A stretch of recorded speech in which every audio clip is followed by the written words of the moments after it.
দেখো বলছে দুই ব্যক্তি সাইকেলে চেপে 85 কিমি দূরবর্তী দুটি স্থান থেকে একই সময়ে 10 কিমি পার ঘন্টা এবং 12 কিমি পার ঘন্টা গতিবেগে পরস্পরের অভিমুখে যাত্রা শুরু করে।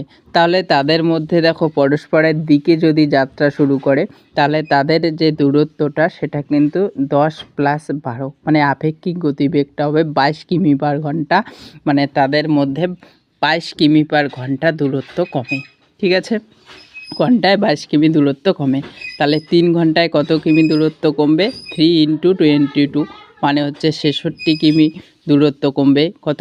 3 ঘন্টায় তাদের মধ্যে দূরত্ব কমবে 66 কিমি।